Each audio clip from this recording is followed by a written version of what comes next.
Hello everyone. पिछले video में हम लोगों ने पार्ट 1 में डायरेक्ट मेथड खत्म कर दिया है। इस वीडियो से हम पार्ट 2 जो है इनडायरेक्ट मेथड, ठीक है। इनडायरेक्ट मेथड डायरेक्ट मेथड से इंपॉर्टेंट है, ठीक है। तो ये पूरा वीडियो आप प्रॉपरली देखना, क्योंकि इसी वीडियो से आपको सम आने के चांसेस ज़्यादा है। मतलब यही मेथड से आपको सम आने के चांसेस ज़्यादा है, इवन सीए लेवल में, इवन आपके बीकॉम लेवल में, ठीक है। तो इनडायरेक्ट मेथड से अभी हम लोग स्टार्ट करते हैं, ठीक है। ओके, अब देखो डायरेक्ट और इनडायरेक्ट मेथड में सिर्फ एक ही डिफरेंस है। वो डिफरेंस कहां पे आएगा आपका? Cash flows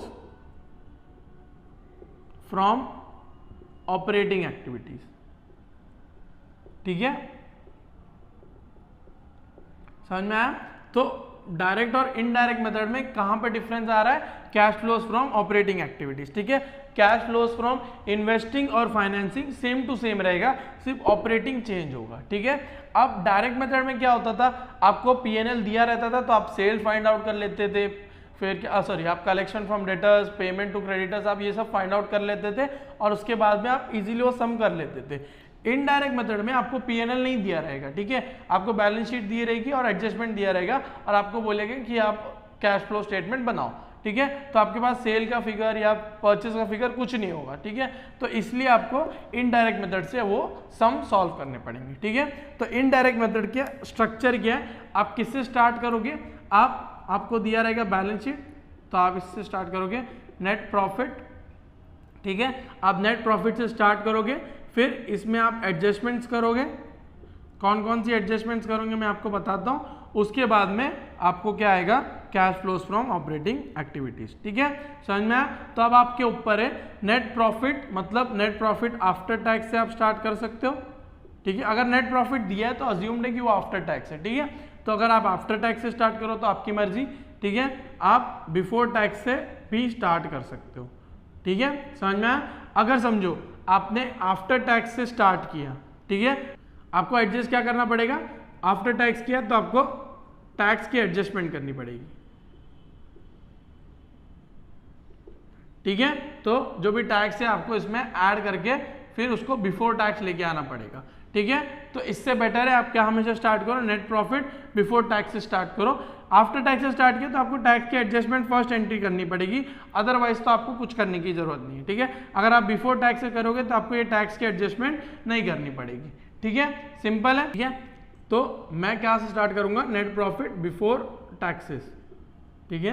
net profit before taxes से स्टार्ट करेंगे, ठीक है। इसमें कौन कौन सी एडजस्टमेंट करनी है, ठीक है। आप एडजस्टमेंट कौन कौन सी करोगे?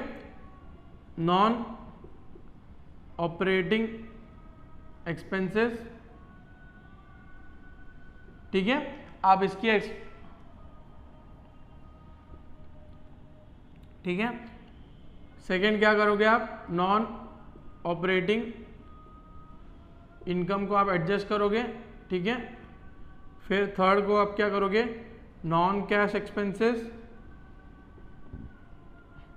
और फोर्थ क्या करोगे आप? नॉन कैश इनकम, ठीक है। इन चारों चीजों को आप पहले एडजस्ट करोगे, ठीक है। एक्सपेंस होगी तो आप इसको क्या कर लोगे? ऐड कर लोगे, ठीक है। इनकम होगी तो आप इसको क्या करोगे? लेस करोगे। तो सेम यहाँ पे भी आएगा ऐड और लेस, ठीक है। एक्सपेंस होगी तो आप ऐड करोगे, इनकम होगी तो आप लेस करोगे। कौन कौन सी? नॉन ऑपरेटिंग एक्सपेंस और नॉन कैश, ठीक है। नॉन कैश और नॉन ऑपरेटिंग एक्सपेंस या इनकम हो वो आप एडजस्ट करोगे, ठीक है। तो आपको क्या आ जाएगा? फंड्स फ्रॉम ऑपरेशंस, ठीक है। ये ऑपरेशंस करके आपको, मतलब आपने सेल जो भी ऑपरेशन किया उससे आपको ये फंड आ गया, ठीक है। ये सब माइनस करने के बाद में फिर आप इसमें एक और एडजस्टमेंट्स करोगे, ठीक है। एक और एडजस्टमेंट क्या करोगे? जो भी करंट एसेट्स है और करंट लायबिलिटीज है, ठीक है, उसके इंक्रीज और डिक्रीज को आप इसमें क्या बोलते हैं? एडजस्ट करोगे, ठीक है। तो increase in current assets, decrease in current assets, increase in current liabilities and decrease in current liabilities, ठीक है। इन चार चीजों को ऐड करोगे, ठीक है। तो अगर आप इंक्रीज हुआ करंट एसेट्स में तो आप उसको क्या करोगे? लेस करोगे। डिक्रीज हुआ तो ऐड करोगे, ठीक है। Increase in current liabilities add करोगे और डिक्रीज इन करंट लायबिलिटीज आप लेस करोगे। इतना समझ में आ गया। अब इंक्रीज इन करंट एसेट्स को आप लेस क्यों करोगे, इसको ऐड क्यों करोगे, मैं इसका लॉजिक समझा देता हूँ। ठीक है, आपके करंट एसेट्स है, समझो आपके पास डेटर्स है। ठीक है, ओपनिंग डेटर्स है आपके 100, क्लोजिंग डेटर्स है आपके 140। ठीक है, तो आपके डेटर्स कितने इंक्रीज हो गए 40, मतलब आपका क्या बोलते हैं पैसा नहीं आया। ठीक है, डेटर्स थे आपके 100, अगर आपका कम हो जाता तो आपको क्या बोलते पैसा आ जाता, तो ये अगर समझो ये 90 हो जाता तो मतलब आप क्या बोलते कि मुझे 10 रुपये आ गया। ठीक है, लेकिन इंक्रीज हुआ है तो मतलब आपको 40 रुपया और सेल किया आपने और उसका पैसा नहीं आया, तो इंक्रीज इन करंट एसेट आप क्या कर लोगे, लेस कर दोगे। अब सेम इसका उल्टा, अगर 100 होता ओपनिंग, क्लोजिंग आपकी 90 होती। ठीक है, तो 10 का डिक्रीज हो गया, मतलब 10 रुपया आपको आ गया, मतलब कलेक्शन आपका 10 रुपया हो गया, तो मतलब आप उस डिक्रीज इन करंट एसेट्स को क्या कर दोगे, आप ऐड कर दोगे। ठीक है, इसी का उल्टा लाइबिलिटीज में हो जाएगा। करंट लाइबिलिटीज में क्रेडिटर्स है। ठीक है, क्रेडिटर्स आपके 100 है। ठीक है, अब हो गए 140, मतलब 40 रुपये ऐड हो गए। ठीक है, तो मतलब आपने 40 रुपये नहीं दिया और लाइबिलिटीज को। ठीक है, जो भी आपकी लाइबिलिटीज में और 40 रुपये ऐड हो गया, आपने पेमेंट नहीं किया, तो ये क्या हो जाएगा, ऐड हो जाएगा। ठीक है, समझ में आया। और करंट लाइबिलिटीज अगर डिक्रीज हुई, 100 था 90 हुआ। ठीक है, तो मतलब आपने 10 रुपया पेमेंट कर दिया, तो 10 रुपया पेमेंट कर दिया तो वो क्या हो जाएगा, लेस हो जाएगा। ठीक है, समझ में आ गया, लॉजिक समझा। अगर इंक्रीज हुआ तो आपकी क्या बोलते हैं एसेट, आपने एसेट में अगर आपका इंक्रीज हुआ तो आप उसको लेस कर दोगे, अगर डिक्रीज हुआ तो आपको ऐड कर दोगे, क्योंकि आपको पैसा आ रहा है। और अगर इंक्रीज हो गया तो आपने पैसा नहीं दिया, नहीं आ रहा है, तो आप उसको लेस कर दोगे। फिर लाइबिलिटीज में आप सेम उसका उल्टा करोगे। ठीक है, लाइबिलिटीज में अगर आपने इंक्रीज हो रहे लाइबिलिटीज, करंट लाइबिलिटीज, तो आप उसको ऐड कर दोगे, क्योंकि आपने पैसा नहीं दिया। और अगर आपकी लाइबिलिटीज कम हो रही है तो आपने समझ लो पैसा दे दिया, तो मतलब आपका लेस हो जाएगा। ठीक है, इतना समझ में आ गया। तो ये सब करने के बाद में आपको आ जाएगा cash flow from operating activities. इसके बाद में आपको सेम करना है, इसमें आपको टैक्सेस पेड माइनस करने हैं। ठीक है, उसके बाद में cash flow from operating activity, before extraordinary item आएगा, फिर उसमें एक्स्ट्राऑर्डिनरी आइटम आपको एडजस्ट करना है, और उसके बाद में आपको cash flow from operating activities आ जाएगा। ठीक है, तो उसके बाद में cash flow from operating activities आने के बाद में आप टैक्सेस पे करोगे, फिर बिफोर एक्स्ट्राऑर्डिनरी आइटम आएगा, फिर आप एक्स्ट्राऑर्डिनरी आइटम माइनस करोगे, सॉरी जो भी ऐड या लेस होगा वो एडजस्ट करोगे, और उसके बाद में आपको क्या आ जाएगा, net cash flow from operating activities. ठीक है, समझ में आ गया। तो बस इतना ही डिफरेंस है इनडायरेक्ट मेथड में। इनडायरेक्ट मेथड में आपको ये सब एडजस्टमेंट्स करनी है। ठीक है, उसके बाद में आपको cash flow from operating activities आता है। डायरेक्ट मेथड में आपका इसी से स्टार्ट हो जाता है। ठीक है, आप ऑपरेटिंग एक्टिविटीज पूरा लिखते हो, फिर टैक्स माइनस करते हो, फिर एक्स्ट्राऑर्डिनरी आइटम्स एडजस्ट करते हो और ये करते हो। इसमें आप किससे स्टार्ट करोगे, नेट प्रॉफिट से स्टार्ट करोगे। ठीक है, समझ में आ गया। तो जिसको लिखना है पहले लिख दो, फोटो खींच लो या वीडियो पॉज करके कर दो। ठीक है, तो ये है पूरा हमारा इनडायरेक्ट मेथड। ठीक है, समझ में आ गया। Okay, net profit before tax, non operating expenses, non operating income, non cash income, फिर फंड फ्रॉम ऑपरेशंस आ जाएगा।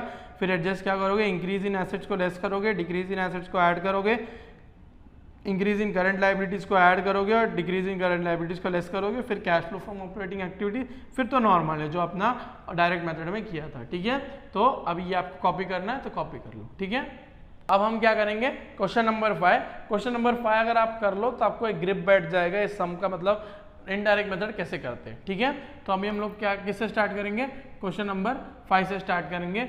सेम है, फॉर्मेट सेम है, बस आपको चेंजेस वहाँ पर ऑपरेटिंग एक्टिविटीज के अंदर होगा। ठीक है, तो आपको पर्टिकुलर अमाउंट आप यहाँ पे लिख दोगे, cash flow from operating activities. ठीक है, फिर ठीक है,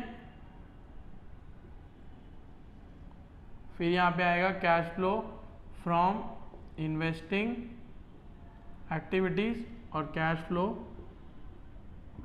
फ्रॉम फाइनेंसिंग एक्टिविटीज। ठीक है, समझ में आ गया। तो अभी इसमें किससे स्टार्ट होगा, नेट प्रॉफिट बिफोर टैक्स। ठीक है, समझ में आ गया। इससे हम लोग स्टार्ट करेंगे, उसके बाद में सम धीरे धीरे सॉल्व करेंगे। ठीक है, क्वेश्चन नंबर 5 देखो, mister Jyoti of stars limited. तो ये कैश फ्लो स्टेटमेंट किसका बन रहा है, mister Jyoti of stars oil limited. तो स्टार ऑयल का हमारा क्या बन रहा है, कैश फ्लो स्टेटमेंट बन रहा है। ठीक है, समझ में आया। तो यहाँ पर देखो नेट प्रॉफिट दिया है। ठीक है, तो मैंने आपको क्या बोला था, अगर नेट प्रॉफिट दिया है तो उसमें से वो समझ लेना नेट प्रॉफिट आफ्टर टैक्स है। ठीक है, तो अगर आप यहाँ पे 25,000 लिखो, ठीक है, तो इसमें आपको फर्स्ट एडजस्टमेंट क्या करोगे, टैक्स की एडजस्टमेंट जो है प्रोविजन फॉर इनकम टैक्स। ठीक है, लेकिन हम लोग उससे स्टार्ट नहीं करेंगे, हम क्या करेंगे 25,000 जो इस साल की नेट प्रॉफिट है और फिर टैक्स की एडजस्टमेंट करनी है, तो 5,000 प्रोविजन फॉर इनकम टैक्स है। ओके, तो ये टोटल कितना हो जाएगा 30,000। यहाँ पर हम लोग इससे स्टार्ट करेंगे। ठीक है, इतना समझ में आ गया। अगर आप 25 से करते तो आप एडजस्टमेंट में लिखते, फर्स्ट एडजस्टमेंट लिखते प्रोविजन फॉर इनकम टैक्स 5,000। ठीक है, कुछ डिफरेंस नहीं होता था, बस 25 फिर यहाँ पे 5 होता, लेकिन यहाँ पे आपने डायरेक्टली स्टार्ट कर दिया। ठीक है, सेकंड क्या है, नेट प्रॉफिट किया आपने, dividend and corporate dividend tax thereon paid. ठीक है, तो डिविडेंड्स आपने कितने पे किए, 8,535। आप डिविडेंड पे किया मतलब क्या हो गया, वो फाइनेंसिंग एक्टिविटी हो गई। ठीक है, तो डिविडेंड्स पेड क्या हो जाता है, फाइनेंसिंग एक्टिविटी। कितनी डिविडेंड्स आपने पे की, 8,535। ठीक है, समझना, धीरे धीरे जाते जाओ।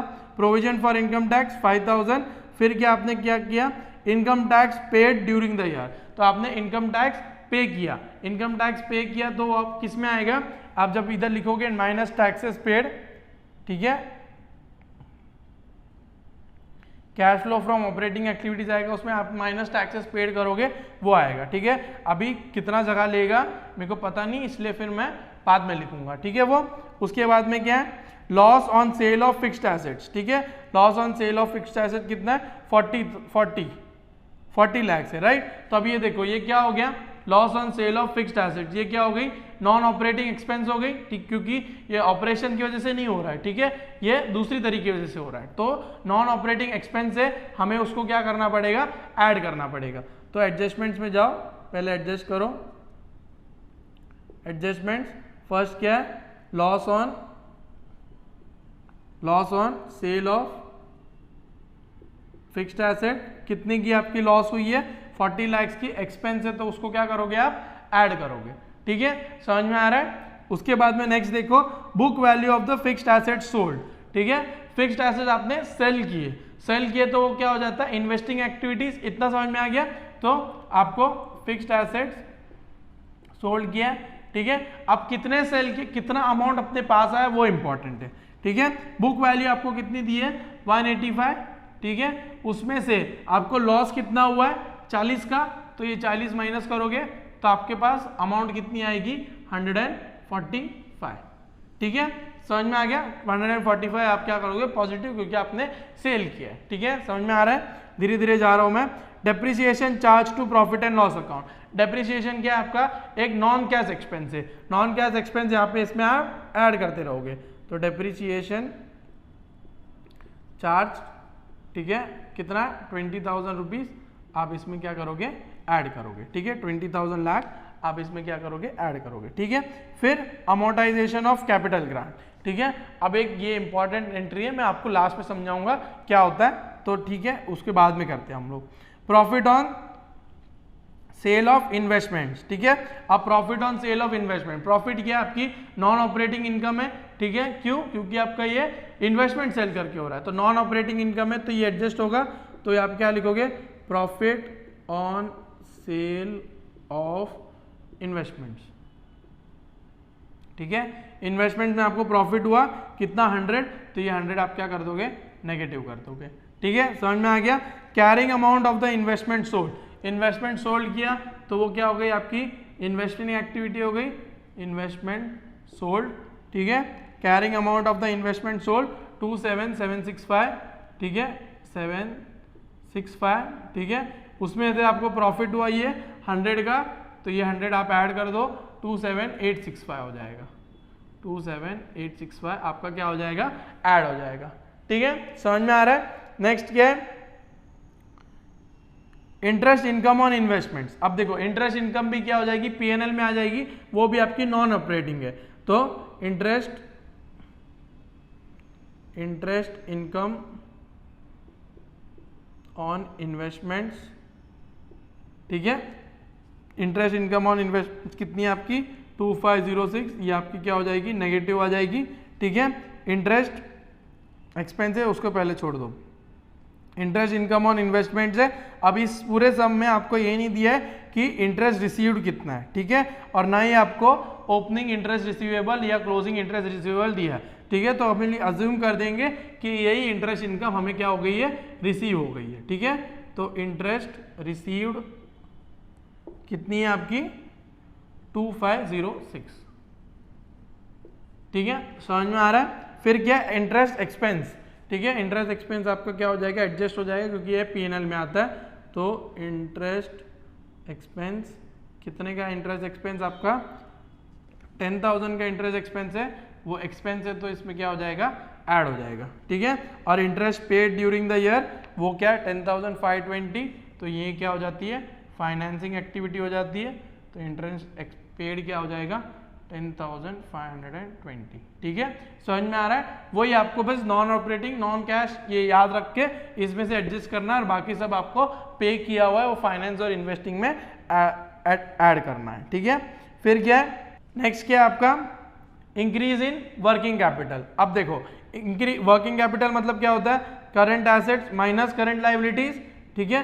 अब इंक्रीज इन वर्किंग कैपिटल बोला है मतलब आप क्या कह सकते हो इंक्रीज इन करंट एसेट्स बोल सकते हो, ठीक है, समझ में आया। या तो आप कह सकते हो डिक्रीज इन करंट लायबिलिटीज, ठीक है, दोनों तरीके में से इंक्रीज इन करंट एसेट्स करो या डिक्रीज इन करंट लायबिलिटीज करो, इफेक्ट तो आपका क्या आ जाता है हमेशा लेस ही आ जाता है, ठीक है, ठीक है। तो समझ में आ गया। ये क्या आ जाएगा आपका फंड्स फ्रॉम ऑपरेशंस, इसमें हम लोग ने अमोर्टाइजेशन ऑफ कैपिटल ग्रांट नहीं किया है तो इसलिए मैं एक लाइन छोड़ रहा हूँ, ठीक है। फंड्स फ्रॉम ऑपरेशंस कितने आ जाएंगे आपके 57,000, सॉरी फंड फ्रॉम ऑपरेशंस ही हो गए, ठीक है। इसमें से आप क्या करोगे माइनस क्या करोगे इंक्रीज इन वर्किंग कैपिटल, ठीक है, इंक्रीज इन वर्किंग कैपिटल आप माइनस करोगे कितना आपका वर्किंग कैपिटल इंक्रीज 56,075, ठीक है, ये आप क्या कर दोगे माइनस कर दोगे, ठीक है। नेक्स्ट क्या आपका परचेज ऑफ फिक्स्ड एसेट्स, तो आपने परचेज किए कितने 14,560 फिक्स्ड एसेट्स है, तो ये इजी अभी इसके आगे कर लो फटाफट। परचेज ऑफ फिक्स्ड एसेट्स कितना है आपका 14,560, ये क्या हो जाएगा आपका माइनस हो जाएगा। फिर investment in joint venture, invest किया आपने तो इन्वेस्टमेंट इन जॉइंट वेंचर, ठीक है, ये कितना आपका 3,850, ये भी आपका क्या हो जाएगा माइनस हो जाएगा। फिर expenditure on construction work in progress, ठीक है, तो ये भी सेम है expenditure on construction work in progress, ठीक है, expenditure on construction work in progress कितना आएगा आपका 34,740 नेगेटिव आ जाएगा, ओके। नेक्स्ट क्या है proceeds from calls in arrears, ठीक है, तो आपके जो इक्विटी शेयर्स थे उसने हम लोग को पैसा दे दिया तो वो क्या है फाइनेंसिंग है, तो proceeds from calls in arrears, ठीक है, कितना आपको मिला 2 रुपया मिल गया, तो 2 रुपया मतलब 2 लाख रुपया आपको मिल गया। Receives of grant from capital project, ठीक है, तो मतलब आपको क्या मिला ग्रांट मिला, किससे मिलता है ग्रांट गवर्नमेंट से मिलता है, ठीक है, लेकिन आपको कितने लाख का ग्रांट मिला है 12 लाख का, ठीक है, तो गवर्नमेंट से आपको पैसा मिला है मतलब आपने फाइनेंस किया है, ठीक है, आपने इन्वेस्ट नहीं किया तो वो किस में आ जाएगा फाइनेंसिंग, क्योंकि आपको पैसा मिला है किसके लिए कैपिटल प्रोजेक्ट के लिए, ठीक है। मतलब समझ जाओ आपको इक्विटी शेयर और डिबेंचर्स आप इशू करते हो या आपको पैसा देती है पब्लिक, किसके लिए देती है आपकी कंपनी बढ़ाने के लिए, ठीक है, आप वो इसके लिए इशू करते हो ताकि आपकी कंपनी बढ़े, ठीक है। और गवर्नमेंट क्यों ग्रांट देती है ताकि आप कुछ कैपिटल एक्सपेंडिचर करो और इससे इकोनॉमी बढ़े, ठीक है, तो आपको पैसा आ रहा है तो वो कौन सी एक्टिविटी हो जाती है फाइनेंसिंग एक्टिविटी हो जाती है, ठीक है, आपने इन्वेस्ट नहीं किया है कुछ, आपको रिसिप्ट मिला है पैसा मिल रहा है, ठीक है, तो receipt of grant for capital project, ठीक है, receipt of grant from for capital project, ठीक है, कितना है आपको 12 रुपीज आपको मिल रहा है, ठीक है, समझ में आ गया। रिसिप्ट ऑफ ग्रांट क्या हो जाता है, फिर proceeds from long term borrowings, proceeds from short term borrowings, ठीक है, प्रोसीड्स मिला मतलब क्या आपको मिला पैसा मिला, ठीक है, तो proceeds from long term borrowings आपको कितना है 25,980 और शॉर्ट टर्म बोरोइंग्स आपकी कितनी है 20,575। तो सेम है, लॉन्ग टर्म बोरोइंग्स प्रोसीड्स मिला मतलब आपको पैसा मिला बोरोइंग करके, तो कितना मिला 25,980, ठीक है। और नेक्स्ट क्या है 20,575, 20,575, ठीक है। तो हम लोग ने पूरा कर लिया ओपनिंग कैश और क्लोजिंग कैश, वो लास्ट में आपका कैश एंड कैश इक्विवेलेंट आएगा, ठीक है। इसमें एक इंपॉर्टेंट एंट्री है, वो क्या है अमोर्टाइजेशन ऑफ कैपिटल ग्रांट, ठीक है। अब कैपिटल ग्रांट आपको मिला तो आप एंट्री क्या लिखोगे, cash bank account debit to capital grant, ठीक है। कितना मिला आपको 12 लाख, 12 लाख, ठीक है। आपको रिसीव फ्रॉम ग्रांट आपको समझ में आ गया, ओके। अब देखो इसको आप अमोर्टाइज कर रहे हो, तो अमोर्टाइज करोगे तो फिर ये ग्रांट को आप कम करोगे, ठीक है। अमोर्टाइज मतलब क्या होता है, डेप्रिशिएट होता है, ठीक है। तो capital grant account debit to PNL account, right. जो क्रेडिट में उसको डेबिट करोगे, इसको कम करोगे तो ये 12 नहीं होगा। इस बार इस साल कितना है 6 दिया हुआ है, ठीक है। अमोर्टाइजेशन कितना दिया है 6 लाख रुपया दिया है, तो अगर एक साल में 6 लाख है तो दूसरे साल में भी इसको क्या करोगे आप 6 लाख में आप इसको अमोर्टाइज करोगे, ठीक है। तो इससे ये तो एक मालूम पड़ जाता है, अगर आपको ज़्यादा करना है तो, कि ये जो ग्रांट मिला है वो आपको 2 साल के लिए मिला है, ठीक है। 2 साल के लिए आप इस ग्रांट को वो यूजफुल लाइफ में आप इसको अमोर्टाइज कर रहे हो, ठीक है। तो 2 साल के लिए आपको ग्रांट मिला, ये तो आपको समझ में आ गया, वो छोड़ दो, उसका कोई लेना देना नहीं है। बट इसमें यहाँ पर ये देखो किस में क्रेडिट हो रहा है, ये ग्रांट आपका पीएनएल में क्रेडिट हो रहा है, ठीक है। तो पीएनएल में क्रेडिट हो रहा है तो मतलब क्या होगा, इसमें लेस होगा, इतना समझ में आ गया। क्योंकि ये क्या हो जाएगी आपकी नॉन कैश इनकम हो जाएगी, ठीक है। जैसे डेप्रिसिएशन एक नॉन कैश एक्सपेंस होता है, अमोर्टाइजेशन भी एक नॉन कैश एक्सपेंस ही होता है। जब आप गुडविल करते हो, गुडविल आपका क्या है फिक्टिशियस, इसको आप क्या करते हो अमोर्टाइज करते हो, क्योंकि ये आपका क्या है फिक्टिशियस एसेट है, इसको आप डेप्रिशिएट नहीं करते हो, इसको आप अमोर्टाइज करते हो, ठीक है। तो एंट्री क्या करते हो, PNL account debit to goodwill account, ठीक है, ठीक है। जो भी आपका फिक्टिशियस है, ट्रेडमार्क हो गया, पेटेंट हो गया, उसमें आप एंट्री क्या करते हो, PNL account debit to goodwill account, ठीक है। तो आप उसको डेबिट करते हो, लेकिन ये क्या है आपको एक रिसिप्ट मिला है, ठीक है। ये रिसिप्ट मिला है तो आप इसमें क्या कर रहे हो, क्रेडिट कर रहे हो, ठीक है। पीएनएल को क्रेडिट कर रहे हो, डेबिट नहीं कर रहे हो, ठीक है। अमोर्टाइज कर रहे हो तो पीएनएल क्या हो रहा है आपका क्रेडिट हो रहा है, डेबिट नहीं हो रहा है, ठीक है। तो इसलिए ये क्या हो जाता है नॉन कैश इनकम हो जाती है, नॉन कैश एक्सपेंस नहीं होता, ठीक है। नॉन कैश आपका ये एक्सपेंस नहीं होता, इतना याद रखना। तो हम लोग जो डेप्रिसिएशन यहाँ पर हम लोग क्या किए, नॉन कैश एक्सपेंस समझ के ऐड कर दिए। अगर अमोर्टाइजेशन भी अगर हम लोग ये समझ लेते कि नॉन कैश इनकम है तो हम लोग गलत, नॉन कैश एक्सपेंस है तो हम लोग गलत हो जाते। क्यों, क्योंकि हमको ये जर्नल एंट्री से हमको पता चलता है कि हम लोग पीएनएल क्या कर रहे हैं, अमोर्टाइज कर रहे तो क्रेडिट कर रहे हैं। जब क्रेडिट कर रहे हैं तो वो क्या हो जाती है नॉन कैश इनकम हो जाती है, और अगर इनकम है तो वो क्या हो जाएगी माइनस हो जाएगी, ठीक है। तो यहाँ पे क्या लिखोगे आप, अमोर्टाइजेशन ऑफ कैपिटल ग्रांट, ठीक है।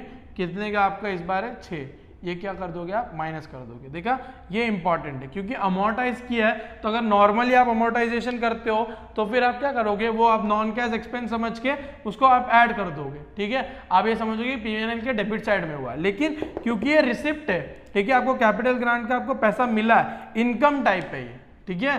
तो इसलिए आपने क्या किया, पीएनएल को क्रेडिट होगा ये, तो जब पीएनएल को क्रेडिट होगा तो इसको आप माइनस करोगे, ठीक है। इसमें जर्नल एंट्री इंपॉर्टेंट थी, ठीक है। आपने cash bank to capital grant किया, ये तो नॉर्मल एंट्री है। अब जब आप इसको अमोर्टाइज करोगे तो ये जो कैपिटल ग्रांट है वो क्रेडिट में वो क्या हो जाएगा डेबिट में होगा, तो आपका क्रेडिट क्या होगा पीएनएल होगा, ठीक है। तो जब ये अमोर्टाइज होगा तो आपका पीएनएल क्रेडिट में आएगा, ठीक है। ये इंपॉर्टेंट है, जब पीएनएल क्रेडिट में आएगा तो अमोर्टाइजेशन आपका क्या हो जाएगा क्रेडिट में हो जाएगा, वो नॉन कैश इनकम हो जाएगी। नॉन कैश इनकम आप इसमें से माइनस करते हो, ठीक है। तो इसमें ये इंपॉर्टेंट था, क्योंकि नॉन कैश हमेशा अमोर्टाइजेशन एक नॉन कैश एक्सपेंस समझा जाता है, लेकिन इस सम में ये क्या हो जाता है नॉन कैश इनकम हो जाती है, ठीक है। तो अमोर्टाइजेशन ऑफ कैपिटल ग्रांट इसमें आप क्या करोगे माइनस करोगे, ठीक है। फिर क्या आएगा आपका fund from operations, fund from operations, ठीक है। इसमें से हम लोग ने पहले ही वो कर दिया था, इंक्रीज इन वर्किंग कैपिटल हम लोग ने इसमें से पहले ही माइनस कर दिया था। कितना था हमारा 56,075 रुपीज़, 56,075, ठीक है। ये क्या आ जाएगा इससे, cash flow from operating activities, इसमें से आप क्या पे करोगे, टैक्सेस पेड माइनस करोगे, ठीक है। उसके बाद में आपका आएगा कैश फ्लोज बिफोर एक्स्ट्राऑर्डिनरी, इसमें एक्स्ट्राऑर्डिनरी कोई भी आइटम नहीं है, ठीक है, तो डायरेक्ट यहाँ पे लिख सकते हो cash flows from operating activities, ठीक है। यहाँ पे cash flows from before tax and extraordinary items, ठीक है। तो इसमें फंड फ्रॉम ऑपरेशन, इसको सबको करो 40 + 20,000 minus 100 minus 6 minus 2,506 and plus 10,000, आपको कितना आएगा 57,428, ठीक है। इसमें से ये इसको माइनस करो तो आपको आएगा 1353, और आपके टैक्सेस आपने कितने पे किए हैं, इनकम टैक्स पेड है 4248, ठीक है। तो इनकम टैक्स है आपके 4248, ठीक है। तो आप ये जब ये करोगे तो नेट कैश ऑपरेटिंग एक्सपेंसेस कितने आएंगे, 2895 नेगेटिव में आएगा, ठीक है। समझ में आ गया। अभी उसके बाद में ये पूरा कंप्लीट कर लो, पूरा कंप्लीट करो, ये टोटल मारो तो आपको ये नेगेटिव में आएगा, ठीक है। कितना आएगा आपको 22,634, ओके। और उसके बाद में आपका नेक्स्ट आएगा 27,514, इसमें आएगा 27,514, ठीक है। इसमें फिर आप क्या करोगे, net cash and cash equivalents आप करोगे, फिर प्लस ओपनिंग करोगे, लेस क्लोजिंग करोगे, ठीक है। तो अमाउंट बता देता हूँ, net cash and cash equivalents आपके आंसर आएंगे 1985, ठीक है, पॉजिटिव में आएगा। फिर ओपनिंग आपको कितना दिया है 5003, राइट, 5003, आपको क्लोजिंग कितना आ जाएगा 6988, ठीक है, 6988, ठीक है। समझ में आ गया। तो ये था पूरा सम, ओके। तो ये था पूरा सम, इसमें सिर्फ ये इंपॉर्टेंट था क्योंकि हम लोगों ने अमोर्टाइजेशन किया तो हम समझेंगे कि एक्सपेंस है उसको ऐड करेंगे, बट इसमें क्या ये इनकम है इसलिए उसको नेगेटिव किया। बाकी तो नॉर्मली हम लोगों ने जैसे जैसे करते गए उस हिसाब से हम लोगों ने non cash expense, non cash income जो भी है उसको एडजस्ट किया। उसके बाद में हम लोगों ने इंक्रीज इन वर्किंग कैपिटल, जो भी increase in current assets, current liabilities जो भी होता है वो हम लोगों ने किया। उसके बाद में हमको ये आया और ये हम लोगों ने कंप्लीट कर दिया, ठीक है। तो ये फर्स्ट सम में थोड़ा ग्रिप बैठ किया होगा कि कैसे आपको सॉल्व करना है। अभी थोड़े टफ सम देखते हैं, ज़्यादा टफ नहीं होंगे, थोड़े बहुत टफ होंगे, ठीक है। चलो नेक्स्ट सम करते हैं, ठीक है। अब देखो, अभी हम लोग इंपॉर्टेंट सम करेंगे। हम लोग कौन सा सम करेंगे, क्वेश्चन नंबर 8 करेंगे, ठीक है। क्वेश्चन नंबर 8 करेंगे। तो अभी हम लोग स्टार्ट करते क्वेश्चन नंबर 8 से। हमारा सेम है cash flow from operating, financing और इन्वेस्टिंग, ठीक है। उससे पहले हम लोग को क्या फाइंड करना है, नेट प्रॉफिट बिफोर टैक्स, ठीक है। ये हमें क्या फाइंड करना है, नेट प्रॉफिट बिफोर टैक्स हमें फाइंड करना है, ठीक है, ठीक है। नेट प्रॉफिट बिफोर टैक्स, ठीक है। इस सम में आप देखो, इस सम में आपको नेट प्रॉफिट नहीं दिया हुआ है, ठीक है, लेकिन आपको P&L अकाउंट दिया हुआ है, ठीक है। तो अभी देखो, net profit before tax find out करने के लिए एक छोटा सा स्टेटमेंट है वो बनाना पड़ेगा, इससे आपको नेट प्रॉफिट बिफोर टैक्स मिल जाएगा, ठीक है। तब देखो, opening balance of P&L account, ठीक है, आपके पास कितना ही है 3,46,000, ठीक है, plus net profit after tax वो आपके पास नहीं है, ठीक है। उसके बाद में इसमें से आप क्या करोगे, ट्रांसफर, इसमें से आप क्या माइनस करोगे, ट्रांसफर टू रिजर्व माइनस करोगे, ठीक है। उसके बाद में ऐड क्या करोगे, ट्रांसफर फ्रॉम रिजर्व, ठीक है। उसके बाद में लेस क्या करोगे, प्रपोज डिविडेंड्स, ठीक है। और उसके बाद में आपको क्या आ जाएगा, closing balance of profit and loss account, ठीक है। समझ में आ गया। तो इसमें भी आपका क्लोजिंग बैलेंस कितना है 4,44,000, ठीक है। तो ये स्टेटमेंट बनाना पड़ेगा।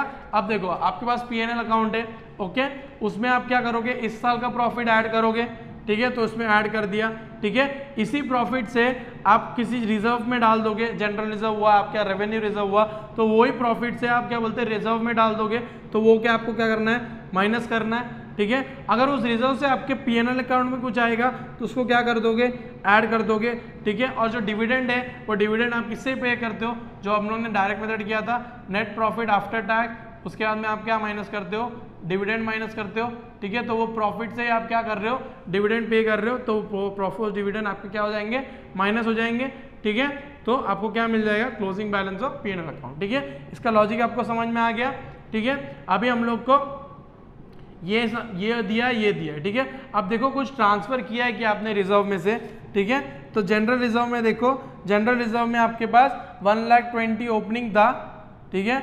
अब कितना हो गया, 1,45,000, तो क्या हो गया, इंक्रीज हो गया, मतलब आपने ट्रांसफर किया है, तो 25,000 का आपने ट्रांसफर किया हुआ है, तो ट्रांसफर टू रिजर्व क्या कर दोगे आप, माइनस कर दोगे, ठीक है।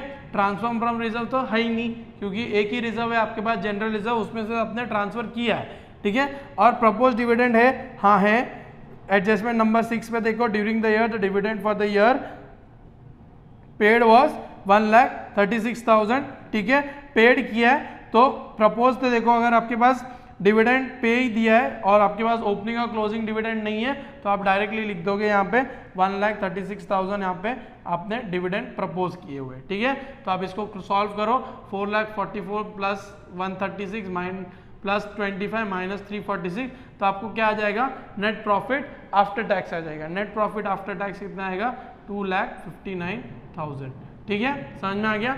अब ठीक है, नेट प्रॉफिट आफ्टर टैक्स मिल गया। अब बिफोर टैक्स निकालने में क्या है प्रॉब्लम है, net profit before tax less taxes upon net profit after tax, ठीक है। नेट प्रॉफिट आफ्टर टैक्स कितना दिया आपको, 2,59,000, ठीक है।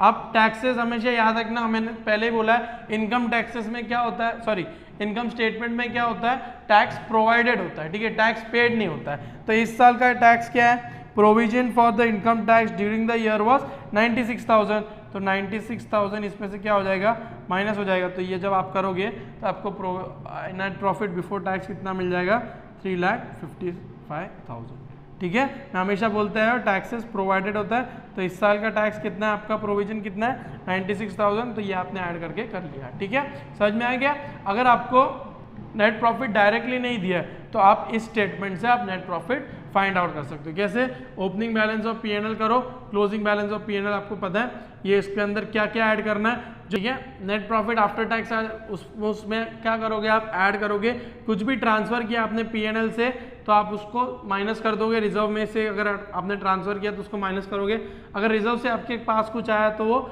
ऐड कर दोगे, और आपने जो भी प्रपोज डिविडेंड किए वो आपने माइनस कर दोगे, ठीक है। तो आपको closing balance of PNL account मिल जाएगा, तो इसमें से आपको क्या बोलते हैं, profit and net profit after tax मिल जाएगा, ठीक है, समझ में आ गया। तो उसके बाद में नेट प्रॉफिट आफ्टर टैक्स में टैक्स प्रोवाइड, ये जो आपका स्टेटमेंट है इनकम स्टेटमेंट का, ये नेट प्रॉफिट आफ्टर टैक्स में से आप टैक्स ऐड कर दो तो आपको क्या मिल जाएगा, नेट प्रॉफिट बिफोर टैक्स, ठीक है, समझ में आ गया। तो अभी हम लोग अपना सम करेंगे, cash flow from operating activities, financing और इन्वेस्टिंग, ठीक है, ठीक है। तो cash flow from operating, cash flow from investing और कैश फ्लो फ्रॉम फाइनेंसिंग, ठीक है, समझ में आ गया। तो यहाँ पर हम यहाँ पे करेंगे और ये चीज़ हम यहाँ पे लिखेंगे, ठीक है, समझ में आ गया। नेक्स्ट करते हैं, अभी देखो बैलेंस शीट दी है तो आप क्या करोगे, स्टार्ट बैलेंस शीट से ही करोगे, ठीक है। अब देखो इसमें देखो, you are required to prepare cash flow statement, इसमें दिया नहीं है कि आपको डायरेक्ट मेथड से करना है या इनडायरेक्ट मेथड से करना। तो मैंने आपको पहले स्टार्टिंग में बताया, अगर आपको बैलेंस शीट दी है और पीएनएल नहीं दिया है तो आप किससे करोगे, इनडायरेक्ट मेथड से करोगे, ठीक है। तो इस सम में आपको किस मेथड से करना है, इनडायरेक्ट मेथड से करना है, ठीक है। अब देखो इक्विटी शेयर कैपिटल है, ठीक है, ओपनिंग और क्लोजिंग सेम है तो उसमें कुछ डिफरेंस नहीं है, ठीक है। प्रेफरेंस शेयर कैपिटल, आप देखो प्रेफरेंस शेयर कैपिटल आपके कितने थे, 2 लाख थे, ओपनिंग थे, क्लोजिंग कितने हुए, 3 लाख, ठीक है। तो 1 लाख रुपए के आपने प्रेफरेंस शेयर इशू किए, ठीक है। अब जनरल रिजर्व छोड़ दो, नीचे जाओ, क्या आएगा आपको, सिक्योरिटीज प्रीमियम। तो सिक्योरिटीज प्रीमियम कब आता है, ठीक है, आप कुछ सिक्योरिटीज इशू करते हो, ठीक है, मतलब आप इक्विटी इशू करोगे या प्रेफरेंस शेयर इशू करोगे तो आपको सिक्योरिटीज प्रीमियम आएगा क्योंकि आपने फेस वैल्यू के ऊपर इशू किया है, ठीक है। तो उसका एंट्री क्या आएगा, कैश बैंक अकाउंट डेबिट, ठीक है, to preference share capital to securities premium, ठीक है, ये एंट्री आपको याद है। ओके, अब प्रेफरेंस शेयर कैपिटल आपने कितना इंक्रीज हुआ है, 1 लाख से इंक्रीज हुआ है, ठीक है। सिक्योरिटीज प्रीमियम आपकी 0 थी, 25,000 से इंक्रीज हुई, तो टोटल आपके कैश बैंक में कितना इफेक्ट आता है, 1,25,000, ठीक है, समझ में आ गया। तो 1,25,000 आपका क्या होगा, इशू ऑफ प्रेफरेंस शेयर लिखोगे आप यहाँ पे, इशू ऑफ प्रेफरेंस शेयर्स कितना आएगा, 1,25,000, ठीक है, समझ में आ गया। अभी नेक्स्ट करते हैं क्या है, प्रॉफिट एंड लॉस अकाउंट, वो तो हो गया, जनरल रिजर्व भी हमारा हो गया, ठीक है। 11% डिबेंचर्स देखो, 5 लाख थे 3 लाख हो गए, ठीक है। अब देखो 11% डिबेंचर्स आपके कितने थे, 5 लाख थे 3 लाख हो गए, ठीक है, तो मतलब आपने 2 लाख रुपए क्या कर दिए, रिडीम कर दिए, ठीक है। अब देखो एसेट साइड में देखोगे तो आपको यहाँ पे ये भी दिखेगा premium on redemption of debentures, ठीक है, तो आपने रिडीम कितने किया है, प्रीमियम में किया है, तो ये 20,000 भी इसमें ऐड हो जाएगा। जब आप एंट्री करते हो तो क्या लिखते हो, 11% debenture, premium on debenture to cash bank, ठीक है, यही एंट्री लिखते हो ना। तो 2 लाख रुपए तो आपने डिबेंचर में इशू हो गए, फिर 20,000 रुपये आपने क्या बोलते प्रीमियम दिया, तो 2,20,000 आपने असल में कैश दिया, ठीक है। तो ये आपका इसमें आएगा, तो रिडेम्पशन ऑफ डिबेंचर लिखोगे आप, कितना आएगा, 2,20,000 रुपये, ठीक है, समझ में आ रहा है, वो नेगेटिव हो जाएगा। अब यहाँ पे क्या लिखोगे, नेट प्रॉफिट बिफोर टैक्स आपके कितने, 3,55,000, ठीक है, 3,55,000, ओके, अभी तक, ठीक है। अभी क्या करोगे आप, क्रेडिटर्स है, क्रेडिटर्स क्या हो रहे हैं आपके, इंक्रीज हो रहे हैं, राइट, तो इंक्रीजिंग क्रेडिटर्स आपके क्या हो जाएंगे, ऐड हो जाएंगे, ठीक है। तो वो किस में ऐड होंगे, फंड्स फ्रॉम ऑपरेशन के बाद ऐड होंगे, फंड फ्रॉम ऑपरेशंस, ठीक है। तो आप यहाँ पे लिखोगे इंक्रीज इन, यहाँ पे इंक्रीज लिखना है, ठीक है, तो इंक्रीज इन क्रेडिटर्स, ठीक है, कितने आपके इंक्रीज हो रहे, 1,85,000 थे 2,15,000 हो गए, मतलब 30,000 के आपके 30,000 के आपके इंक्रीज हो रहे क्रेडिटर्स, इंक्रीज इन क्रेडिटर्स आप यहाँ पे लिखोगे 30,000, ठीक है, समझ में आ रहा है। फिर प्रोविजन फॉर इनकम टैक्स, या जब आप इनकम टैक्स पे करोगे तब आपके पास काम आएगा, क्योंकि ओपनिंग और क्लोजिंग दिए तो आपको टैक्सेस पेड पता चल जाएंगे, ठीक है। नेक्स्ट क्या है आपका, गुडविल, गुडविल आपका क्या था, ओपनिंग 1 लाख, क्लोजिंग कितना हुआ 80, तो मतलब ये क्या हो गया आपका 20,000 डेप्रिशिएट हो गया, ठीक है। तो वो क्या हो जाता है आपका नॉन कैश एक्सपेंस हो जाता है, तो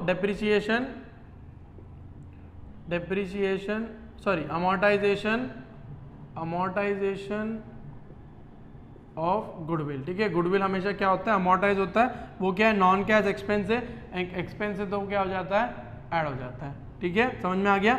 लैंड एंड बिल्डिंग, अब देखो नीचे, अब अगर ये 7 लाख है, कितना हो गया 6,50,000 हो गया, ठीक है। आप ये अज्यूम कर सकते हो कि सेल भी कर लिया, लेकिन एडजस्टमेंट में आपको दिया हुआ है कि देयर वाज नो परचेज और sale of land and building, ठीक है, तो आपने सेल और परचेज नहीं किया है, तो आपका क्या हो गया, ये डेप्रिशिएट हो गया, तो सेम आएगा यहाँ पे, सेकेंड क्या आएगा, depreciation of land and building, कितना है आपका लैंड एंड बिल्डिंग 50,000 से डेप्रिशिएट हुआ, तो 50,000 आपका नॉन कैश एक्सपेंस है, वो ऐड हो जाएगा, ठीक है। फिर प्लांट एंड मशीनरी 6 लाख थे आपके, कितने हो गए 6,60,000 हो गए, ठीक है, 6 लाख थे 6,60,000 हो गए। तो अभी आपको क्या करना पड़ेगा, इसका लेजर बनाना पड़ेगा, क्योंकि इसमें डेप्रिसिएशन भी और अपने इसमें सेल भी किया है, ठीक है, तो ये अभी हम लोग बाद में करेंगे, ओके। फिर क्या आएगा आपका इन्वेस्टमेंट्स, इन्वेस्टमेंट्स भी आपके क्या हो गए, डिक्रीज हो गए, ठीक है। तो investments were sold at a profit of 15,000, ठीक है। तो अब देखो 2,40,000 के आपके इन्वेस्टमेंट्स थे, ठीक है, 2,20,000 के हो गए, ठीक है, ये एट कॉस्ट है, ठीक है। तो आपने कितने हज़ार के इन्वेस्टमेंट सेल किए, 20,000 के, प्रॉफिट कितना आपका 15,000, तो 20 + 15 क्या हो जाएगा 35,000। तो इन्वेस्टमेंट सोल्ड आप क्या लिखोगे, ठीक है, इन्वेस्टमेंट सोल्ड आप कितने आएंगे 35,000, ठीक है, और प्लस ये 15,000 क्या हो जाता है नॉन ऑपरेटिंग इनकम हो जाती है। तो gain on sale of investment, gain on sale of investment non operating income है, तो आप इसमें से क्या कर दोगे माइनस कर दोगे, ठीक है, समझ में आ रहा है। बस इसी तरीके से आपको सम करते रहना है, ठीक है। अब स्टॉक देख लो, स्टॉक क्या आपका, स्टॉक है ओपनिंग क्लोजिंग है 3,85,000, ओपनिंग है 4 लाख, ठीक है। तो आपका स्टॉक क्या हो रहा है डिक्रीज हो रहा है, ठीक है। तो decrease in stock, decrease in current asset क्या होता है आपका ऐड होता है, ठीक है। तो 15,000 आपका क्या हो जाएगा ऐड हो जाएगा, ठीक है, 15,000 आपका क्या हो जाएगा ऐड हो जाएगा। फिर डेटर्स देखो, डेटर्स आपके इंक्रीज हो रहे हैं, तो इंक्रीज इन डेटर्स, जब करंट एसेट्स इंक्रीज होते हैं तो वो क्या हो जाते हैं लेस हो जाते हैं। तो 2,88,000 माइनस 4,15,000 माइनस 2,88,000, ठीक है। तो आपको कितना आएगा 1,27,000 इंक्रीज हो रहे हैं, तो ये आप क्या कर दोगे नेगेटिव कर दोगे, ठीक है। उसके बाद में क्या है कैश है उसको छोड़ दो। फिर प्रीपेड एक्सपेंसेस है आपका, क्या है प्रीपेड एक्सपेंसेस डिक्रीज हो रहे हैं, तो डिक्रीज इन करंट एसेट्स है, डिक्रीज इन करंट एसेट्स है, डिक्रीज इन करंट एसेट्स आप क्या कर देते हो ऐड कर देते हो। तो 4,000 यहाँ पर आप ऐड कर दोगे, ठीक है, समझ में आ गया, ठीक है। नेक्स्ट क्या है आपका premium on redemption of debenture, ठीक है। तो आप जब ये P&L में लिखते हो, अगर आप क्या बोलते हैं डिबेंचर रिडीम करते हो, तो आप एंट्री क्या लिखते हो प्रीमियम ऑन रिडेम्पचर लिखते हो, ठीक है, प्रीमियम ऑन डिबेंचर लिखते हो, ठीक है। फिर उसको क्या बोलते हैं आप P&L में एडजस्ट करते हो, P&L account debit to premium on debenture, ठीक है।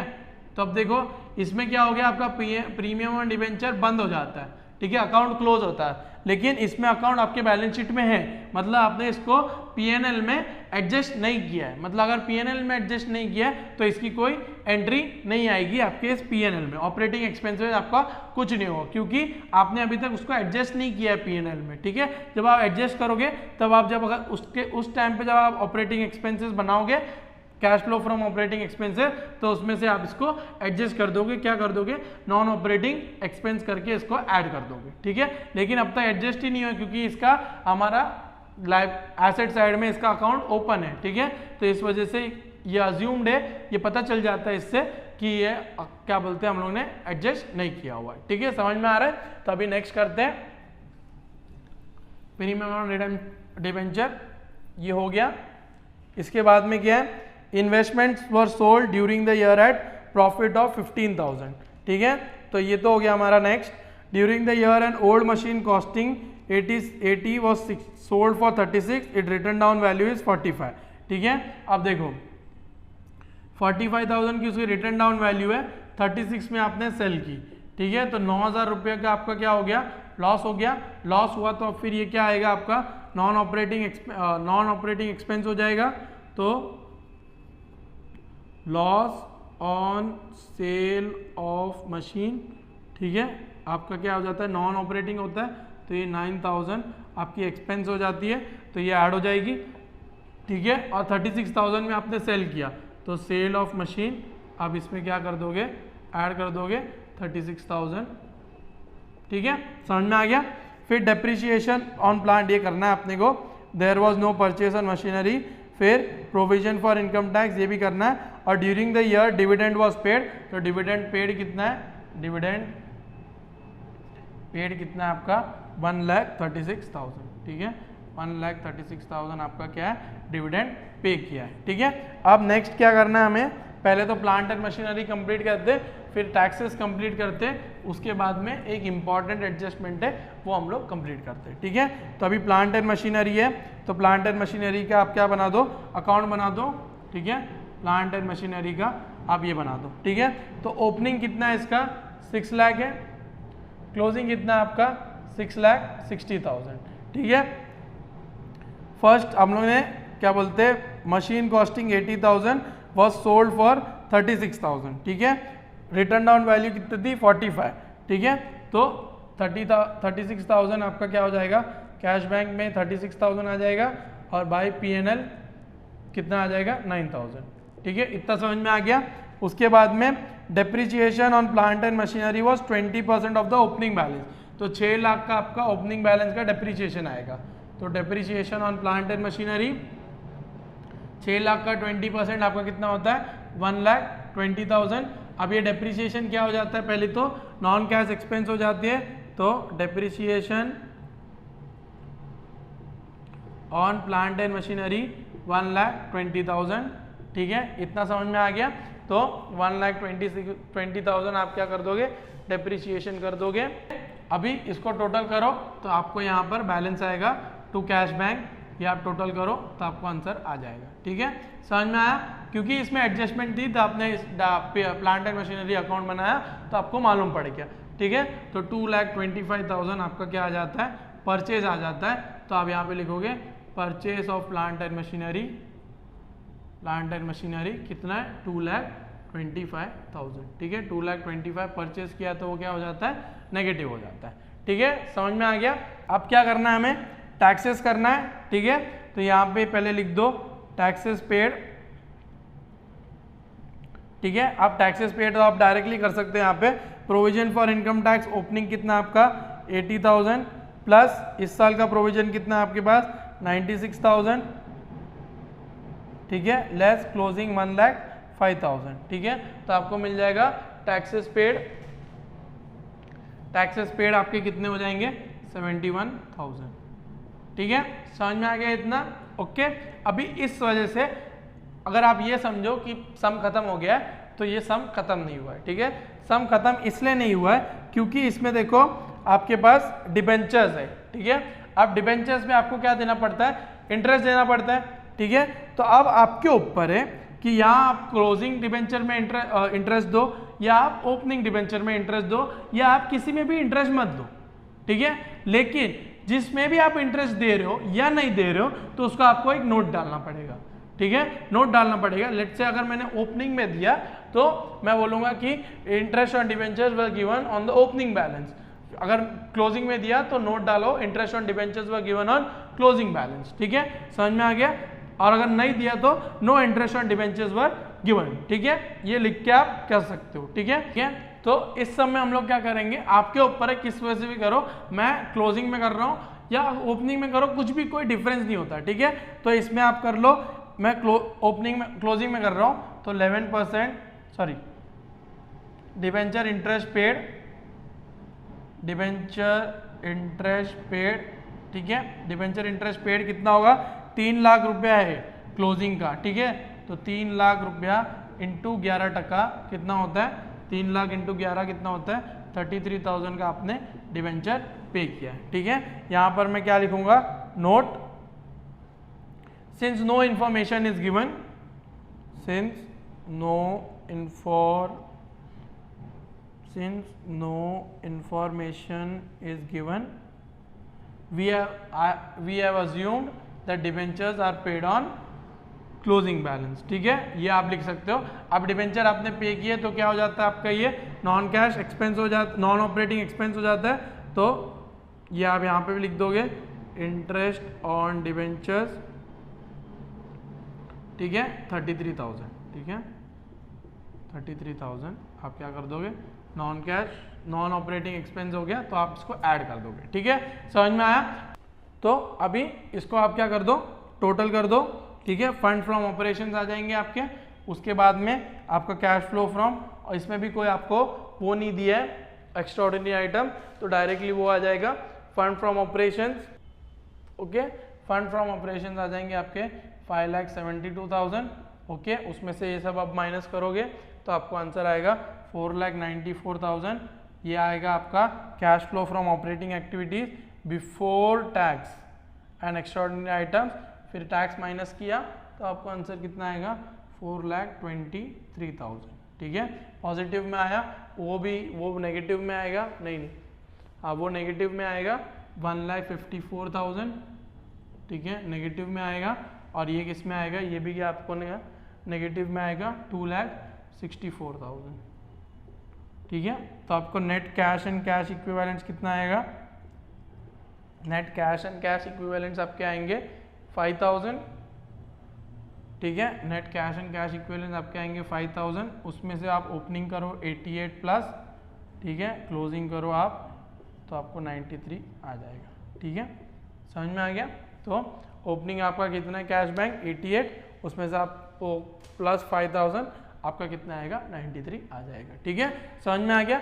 तो इसमें सिर्फ एक ही इंपॉर्टेंट था ये डिबेंचर इंटरेस्ट, ठीक है, बाकी कुछ इतना इंपॉर्टेंट नहीं था। बाकी आपको नॉर्मली जगह और एक नेट प्रॉफिट बिफोर टैक्स, ये कैसे फाइंड आउट करना है ये आपको मैंने एक स्टेटमेंट दे दिया, उस स्टेटमेंट से आप नेट प्रॉफिट फाइंड आउट कर सकते हो, ठीक है, समझ में आ गया।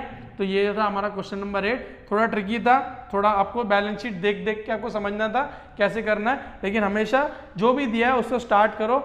इनडायरेक्ट मेथड है तो बैलेंस शीट दिया है तो बैलेंस शीट से स्टार्ट करो, ठीक है, जो भी डिफरेंस है उसका आप क्या बोलते हैं एडजस्टमेंट करो, डिफरेंस नहीं है तो छोड़ दो, ठीक है, उसके बाद में आगे आगे सम करते जाओ, फिर एडजस्टमेंट में जाओ, उसके बाद में सिर्फ एक डिबेंचर इंटरेस्ट होगा जो आपको ध्यान रखना पड़ेगा हमेशा, क्योंकि वो आपको हमेशा पे करना है, और अगर एडजस्टमेंट में नहीं दिया है तो फिर आपको क्या बोलते हैं लिख के ध्यान से लिखना पड़ेगा, ठीक है। और क्योंकि यहाँ पर डिबेंचर इंटरेस्ट हम लोगों ने 33,000 डायरेक्टली क्यों पूरा खत्म पे कर दिया, क्योंकि यहाँ पे इंटरेस्ट पेएबल ऐसा कुछ लाइबिलिटीज में है नहीं, अगर नहीं है तो आप ये अज्यूम करते हो कि पूरा का पूरा आपने पे कर दिया है, ठीक है। अगर इंटरेस्ट पेएबल ऐसा कुछ होता तो हम लोग उसको फिर वो जो बैलेंस शीट लेजर बनाते वो लेजर बना के फिर हम लोग करते, ठीक है, समझ में आ गया। तो 33,000 ये हो गया, आगे करते अभी हम लोग करेंगे नेक्स्ट सम, ठीक है।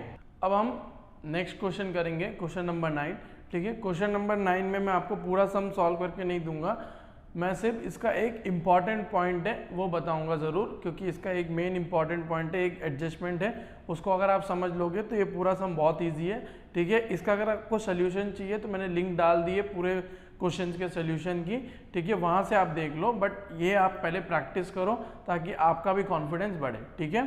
सो क्वेश्चन नंबर 9 है मेरी बुक में, ओके, उसमें एक एडजस्टमेंट है, एडजस्टमेंट नंबर ए, ठीक है। उसमें क्या बोला है, capital reserve as at the end of the year represented realised profits on sale of one freehold property together with surplus arising on the revaluation of the balance of freehold properties, ठीक है। तो अब देखो क्या बोल रहा है, capital reserve जो है, ठीक है, जो ईयर एंड में है, ठीक है, ईयर एंड कैपिटल रिजर्व जो है वो क्या रिप्रेजेंट करता है, उसके अंदर कौन कौन सा अमाउंट गया है, ठीक है। Represented realised profits on sale of one freehold property, ठीक है। तो फर्स्ट क्या है, profits on sale of freehold property, ठीक है। और सेकंड क्या बोल रहा है उसमें, together with surplus arising on the revaluation of balance of free, तो उस जो बैलेंस बचा था फ्री होल्ड प्रॉपर्टी को उसका जो रीवैल्यूएशन किया हम लोगों ने, वो सरप्लस जो आया वो भी हम लोगों ने कैपिटल रिजर्व में डाला, ठीक है। सो जनरली क्या होता है जब आप सेल करते हो, ठीक है, फ्री होल्ड प्रॉपर्टी, तो आपको क्या अकाउंट जनरल एंट्री क्या है, bank account to freehold property to profit and loss account, ठीक है। रीवैल्यूएशन में भी सेम होता है, ठीक है, लेकिन इसमें हम लोग ये सब में क्या कर रहे हैं, पीएनएल के बदले हम क्या क्रेडिट कर रहे हैं, कैपिटल रिजर्व को क्रेडिट कर रहे हैं, ठीक है। इतना समझ में आ गया कि पीएनएल के बदले हम लोग क्या कर रहे हैं, कैपिटल रिजर्व को क्रेडिट कर रहे हैं। अब कैपिटल रिजर्व में कौन कौन से दो अमाउंट आ रहे हैं, एक इसका आ रहा है profit on sale of freehold property और रीवैल्यूएशन, ठीक है। अब देखो क्वेश्चन में कैपिटल रिजर्व का अमाउंट कितना दिया है, 49,200 से बड़ा है, ठीक है। अब ये क्वेश्चन ऐसा है, इसमें देखो changes in rupees in debit और क्रेडिट, ठीक है, डेबिट आपका विदाउट ब्रैकेट है, क्रेडिट आपका विद ब्रैकेट है, ठीक है। तो इसमें कैपिटल रिजर्व 49,200 आपका ब्रैकेट है, मतलब कैपिटल रिजर्व हमेशा क्रेडिट में आता है तो इसको ब्रैकेट में किया है, ठीक है। तो इसका मतलब क्या होता है कि 49,200 से चेंज हुआ है, 49,200 से चेंज हुआ है, मतलब क्या हुआ कि समझो अगर आपका ओपनिंग 1 लाख था, ठीक है, अगर आपका कैपिटल रिजर्व का ओपनिंग 1 लाख था तो आपका क्लोजिंग क्या होगा, क्लोजिंग क्या होगा 1,00,000 प्लस 49,200, तो 1,49,200, ठीक है। और चेंज कितना हो रहा है 49,200 से, ठीक है, समझ में आया। तो ये चेंज का मतलब क्या है कि अगर ओपनिंग 1 लाख थी तो क्लोजिंग कितनी होगी 49,200 से बढ़ गया, तो क्लोजिंग कितनी होगी 49,200, ठीक है। अगर आप इन दोनों को माइनस करोगे ओपनिंग माइनस क्लोजिंग तो भी आंसर आपको यही आएगा, ठीक है। तो इसमें क्या है ओपनिंग क्लोजिंग अलग अलग नहीं दिया है, डायरेक्टली आपको बता दिया कि भाई इतना ऐसे चेंज हुआ है, ठीक है, समझ में आ गया। तो अब देखो इसमें इंपॉर्टेंट क्या है, ठीक है, अब देखो इसमें इंपॉर्टेंट क्या है।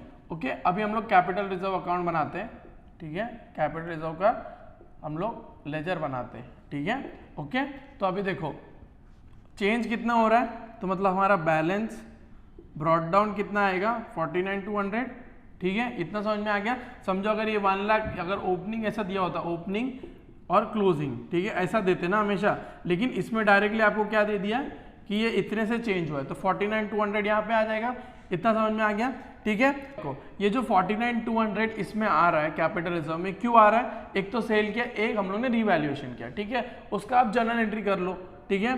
तो cash bank account debit to freehold property to capital reserve,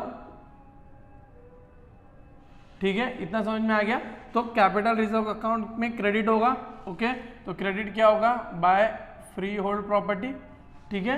तो कितना हो रहा है अब तेको पता नहीं, ये किसके लिए हुआ था sale of fixed asset freehold property, ठीक है, ये profit on sale of freehold property, ठीक है।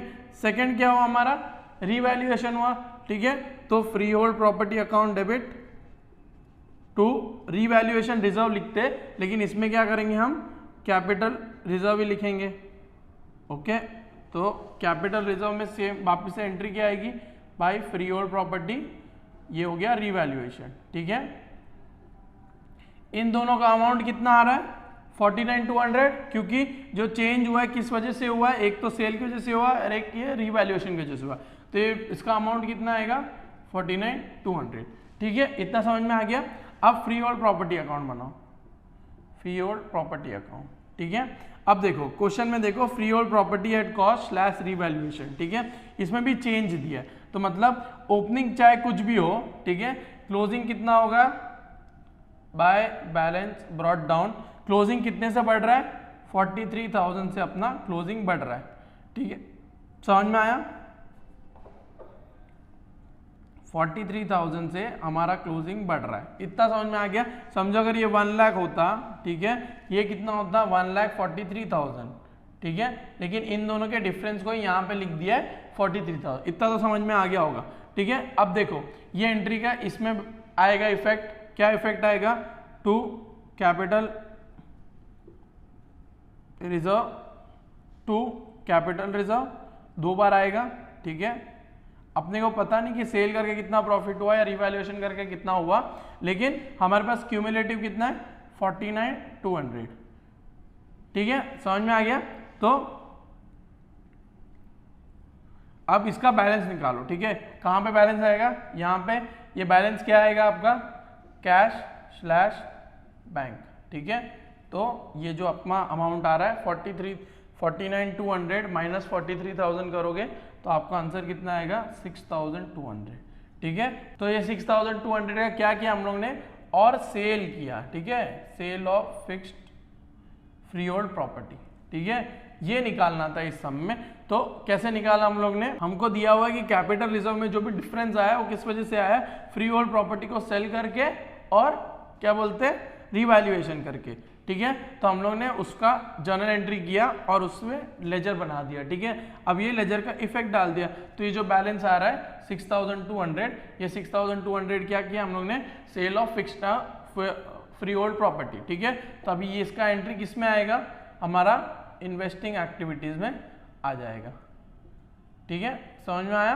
तो ये निकालना था इस सम में, ये इंपॉर्टेंट है। इसके अलावा बाकी सम में कुछ नहीं है। During the year plant costing ये मैंने करके रखा है।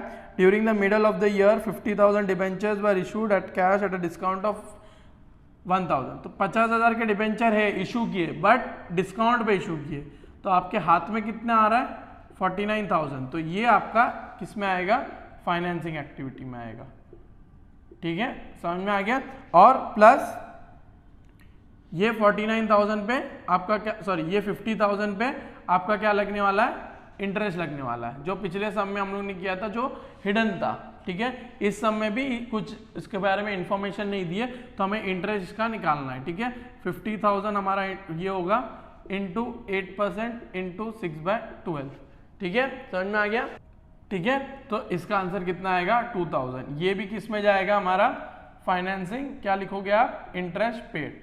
ठीक है, तो ये दो, इसका दो एंट्री आएगा, एक फाइनेंसिंग में आएगा 49,000 और एक इंटरेस्ट का आएगा 2000। ठीक है, ये याद रखना, हमेशा इंटरेस्ट याद रखना, भूल मत जाना। ठीक है, the net profit for the year was after crediting the profit on cell और एंड चार्जिंग। इसका कोई लेना देना नहीं, मतलब बोल रहा है कि प्रॉफिट जो हो रहा है वो क्या बोलोगे, हम लोग ने सेल प्रॉफिट जो सेल ऑफ प्लांट किया था और डिबेंचर इंटरेस्ट किया था वो सब मतलब सब एडजस्टमेंट हो चुकी है, उसमें कुछ एडजस्ट करने की जरूरत नहीं है। ठीक है, you are required to prepare a statement why bank borrowing has increased by 64,300 in the year end. ठीक है, तो क्या बोल रहे हैं कि 64,300 का हमारा डेफिसिट आ रहा है, मतलब बैंक बोरोइंग, मतलब हम लोग ने बोरो किया है। ठीक है, तो 64,300 नेगेटिव क्यों आ रहा है हमें बताना है। ठीक है, तो आप जब सम सॉल्व करोगे तो आपको मालूम पड़ जाएगा, लेकिन इसमें सिर्फ दो ये एंट्री इंपॉर्टेंट थी, फर्स्ट वाली एडजस्टमेंट ए। ठीक है, कैपिटल रिजर्व में कैसे उसका इफेक्ट आता है और क्या सेल अमाउंट आएगी। ठीक है, समझ में आ गया, तो ये इंपॉर्टेंट था, अदरवाइज इस सम में इतना कुछ इंपॉर्टेंट नहीं है। ठीक है, समझ में आ गया। और आपके लिए क्वेश्चन नंबर 2 जो है उसको हम लोग ने डायरेक्ट मेथड से कर लिया है। ओके, अभी बचा क्या, उसमें इनडायरेक्ट मेथड से भी करने बोला है। ठीक है, तो इनडायरेक्ट मेथड आप करोगे। ठीक है, बहुत इजी हो जाता है क्योंकि इसमें आपको बैलेंस शीट नहीं, आपको पीएनएल भी दिया हुआ है, तो आपको पता चल जाएगा कि non cash, non operating expense, income जो भी है वो आपको पीएनएल में दिया हुआ है, बस उसको जाके आपको ऑपरेटिंग में एडजस्ट करना। बाकी इन्वेस्टिंग और फाइनेंसिंग सेम है, तो उसको आपको नहीं बनाना, सिर्फ और सिर्फ आपको क्या बनाना है, ऑपरेटिंग एक्टिविटीज बनानी है। ठीक है, cash flow from operating activities आप नेट प्रॉफिट से स्टार्ट करोगे। ठीक है, उसके बाद में आप एडजस्ट करते जाओगे और वो पीएनएल में आपको दिया हुआ है, तो आपको उसकी टेंशन नहीं है। ठीक है, ये सब आप करोगे। क्वेश्चन नंबर 2 इजी है, इसका सोल्यूशन भी मैं लिंक में डाल दूंगा नीचे, लेकिन आपको पहले सॉल्व कर दो, बहुत इजी है, आप सॉल्व कर दो, फिर आप चेक करो तो आपको कॉन्फिडेंस मिल जाएगा, और जो भी गलत होगा तो उस हिसाब से कर लेना। ठीक है, समझ में आ गया। तो क्वेश्चन नंबर 9 और क्वेश्चन नंबर 2 का मैं सोल्यूशन डाल दूंगा नीचे, आप पहले सॉल्व करना, उसके बाद में फिर रेफर करना। ठीक है, बाकी सबका मैंने सोल्यूशंस दे दिए। ओके, इस तरीके से हम ये चैप्टर खत्म करते हैं। ओके, ठीक है, सो अभी हम लोग ने हमारा इनडायरेक्ट मेथड भी खत्म कर दिया है। ठीक है, इनडायरेक्ट मेथड में मैंने क्वेश्चन नंबर 5, क्वेश्चन नंबर 8 खुद से किया, क्वेश्चन नंबर 2 में सिर्फ ऑपरेटिंग एक्टिविटीज खुद से करना, क्वेश्चन नंबर 9 पूरा सॉल्व करना। मैंने आपको इंपॉर्टेंट एंट्रीज तो बता दी है, बाकी सब नॉर्मल है। ठीक है, उसमें आपको चेंज दिया तो मैंने आपको बता दिया चेंज का मतलब क्या हुआ, ओपनिंग और क्लोजिंग को डायरेक्ट नेट इफेक्ट दे दिया आपको, तो उसमें डरने की बात नहीं है, बस आपको नेट इफेक्ट लिखना है। ठीक है, क्वेश्चन नंबर 9 और क्वेश्चन नंबर 2 का मैंने सोल्यूशन भी नीचे दे दूंगा, आप उसको देख के रेफर करके आपका सम सॉल्व कर सकते हो। ठीक है, कुछ भी अगर आपको डाउट हो तो टेलीग्राम का मैंने लिंक दे दिया नीचे, आप उसमें जाके मुझसे पूछ सकते हो। ओके, तो अच्छे से पढ़िए, cash flow statement important chapter है। ठीक है, तो इसको प्रॉपरली करो, इनडायरेक्ट मेथड प्रॉपरली करो। ठीक है, मेरे पास 2-3 ही सम है, अगर आपके पास टेक्स्ट बुक है तो उससे ज़्यादा रेफर करके आप सम सॉल्व करो। कुछ डाउट हो गई एंट्री में तो आप टेलीग्राम में मुझे फोटो खींच के भेज सकते हो, मैं आपको सॉल्व करके दे दूंगा। ठीक है, तो लाइक करो, शेयर करो, सब्सक्राइब करो, अपना ध्यान रखो, पढ़ाई अच्छे से करो। Take care, bye bye.